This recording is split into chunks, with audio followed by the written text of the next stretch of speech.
លើចិត្តជីវ៉ាមិនមែនក្បែរតែមួយគ្រាសុំត្រឹមមួយជីវិតគិតប៉ុន្មានដែលពុំងារ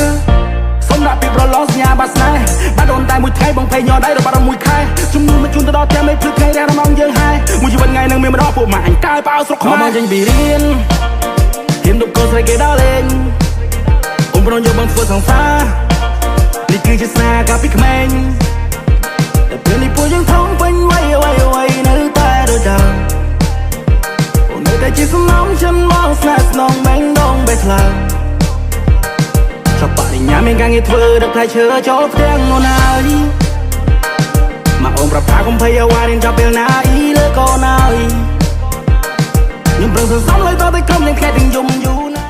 ចង់លើចិត្តជីវ៉ាមិនមែនក្បែរតែមួយគ្រាសុំត្រឹមមួយជីវិតគិតប៉ុន្មានដែលពុំងារសុំដាក់ពីប្រឡងសញ្ញាបាត់ស្នេហ៍បាត់អូនតែមួយថ្ងៃបងភ័យញ័រដៃរបស់មួយខែជំនួសមកជូនទៅដល់ផ្ទះមេភ្លឺថ្ងៃរះរំងយើងហើយមួយជីវិតថ្ងៃនឹងមានម្ដងពួកម៉ាក់អញកាយប៉ៅស្រុកខ្មែរមកចេញពីរៀនហ៊ានដប់កូនស្រីគេដល់លេងអូនប្រងយកបងធ្វើសង្សារនេះគឺជាស្នេហ៍កាលពីក្មេងតែពេលនេះពួកយើងធំពេញវ័យអ្វីនៅតែដូចដើម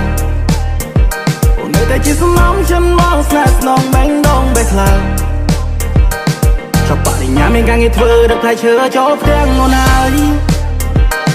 មកអូនប្រាប់ថាកុំភ័យអ្វីរៀនចាប់ពេលណាអ៊ីលើកូនហើយខ្ញុំប្រឹងសន្សំលើតតែក្រុមនឹងខែទាំងយំយូរណាស់ចង់លើចិត្តជីវ៉ាមិនមែនក្បែរតែមួយគ្រាសុំត្រឹមមួយជីវិតគិតប៉ុន្មានដែលពុំងារសុំដាក់ពីប្រឡងសញ្ញាបាត់ស្នេហ៍បាត់អូនតែមួយថ្ងៃបងភ័យញ័រដៃរបស់មួយខែជំនួសមកជូនទៅដល់ផ្ទះមេភ្លឺថ្ងៃរះរំងយើងហើយមួយជីវិតថ្ងៃនឹងមានម្ដងពួកម៉ាក់អញកាយប៉ៅស្រុកខ្មែរមកចេញពីរៀនហ៊ានដប់កូនស្រីគេដល់លេងអូនប្រងយកបងធ្វើសង្សារនេះគឺជាស្នេហ៍កាលពីក្មេងតែពេលនេះពួកយើងធំពេញវ័យអ្វីនៅតែដូចដើម